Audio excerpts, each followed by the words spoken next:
Hi, this is Barry from Yerushalayim, the Holy City. In a few minutes, it's going to be Shabbat.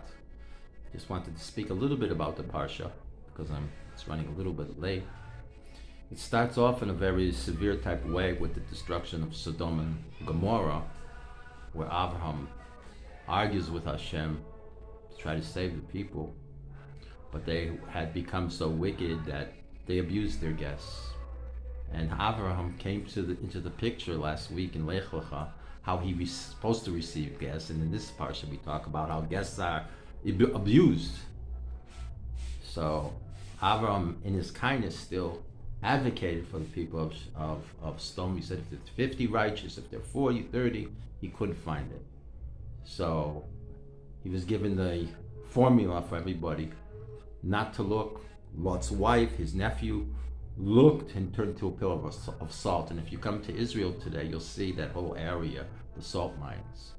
But it ends in a nicer way. It ends with the Sarah laughed.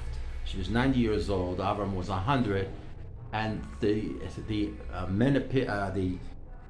angels that appeared in the desert at the beginning of the parsha, after Avram actually circumcised himself. These three men, they call them, were actually, so the sages tell us, were angels. And one said to Sarah, "You're going to give a birth to a boy about a year from now." So Sarah kind of laughed. So Abraham said, "You laughed. You're not supposed to laugh at these things. God is giving you a bracha at the age of 100. So what is it? What's impossible for Hashem? He can do anything if he really wants. You have to have the right confidence and the right focus and the right belief to know that you don't have to be in despair, that you can be hopeful to the very last day because Hashem is with you." So within Yitzchak, it's also mentioned in this parsha that within 8 days he gets the bris. Again, we talk about the covenant. The covenant of Hashem with the Jewish people was to bring to the world this concept of morality, where there was politically incorrectness still. And Abraham was one of the first of the 7 shepherds, we'll call them, these 7 individuals that show the world how to live up your potential. So he was asked in this week's parsha to take his son, his only son, because Ishmael was banished, to go to the Har Moriah, which is the place of the sacrifices in Jerusalem, and to make an offering. So when they got there,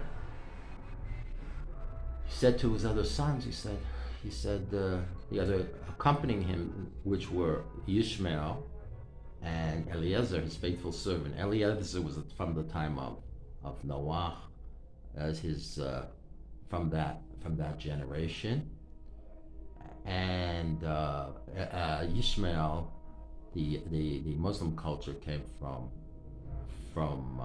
Ishmael, because they say Yishma means he heard God.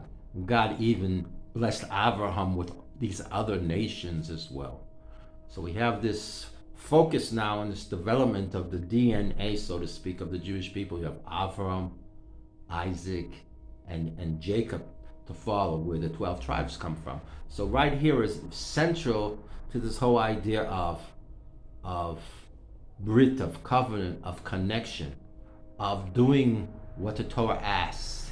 He didn't question his son going to be sacrificed.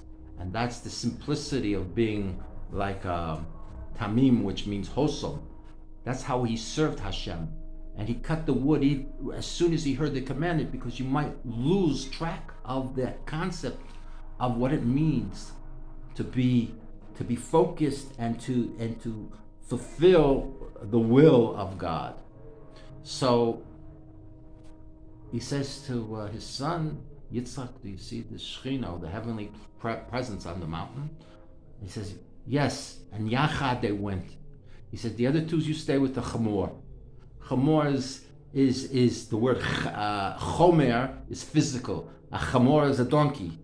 So he created, or his son was created at 100 years old by Hashem to elevate mankind, to build a bridge between the physical world of chamor, and we see many of the chamorim today, to the heavens, to reach something more unique, more spiritual, to grow as a human being in a good way, politically correct. You might say that the Lot's daughters, who was the nephew of Abraham, after Sodom was destroyed, you might say, wow, how could they do something like that? But no, we have to judge them favorably, because they were willing to be embarrassed to be with their father, because they felt that the end of the world was coming.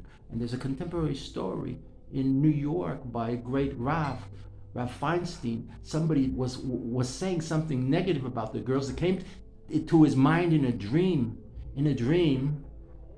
because he spoke badly about the two girls who were impregnated by her father. And all they were trying to do was the right thing, because they felt the world was destroyed. And who would continue the world? Moab they came from my father.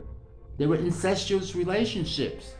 But it was for the purpose of holiness. So we have to understand that even by doing sometimes a transgression, we can actually grow into something better.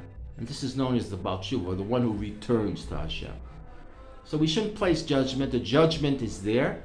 As tzaddikim, we could try to change the judgment, but we have to try to understand what is our will in this world and what is God's will for us. So with this, I wish you a very happy, good Shabbos, b'simcha, because that's what it's about. Litzchok means to laugh. Yitzchak means to laugh. My name is Beryl Itche, which is slang for Yitzchak. So I give you both sides of the story. It doesn't matter if you're politically correct, unpolitically correct. A Jew has to be a mensch, which means he has to be a decent person.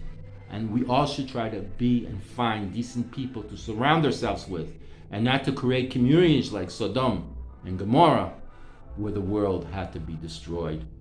And I believe there's hope for the world, and if we all go in the right way, it will be good for all of us. Have a good Shabbos, everyone.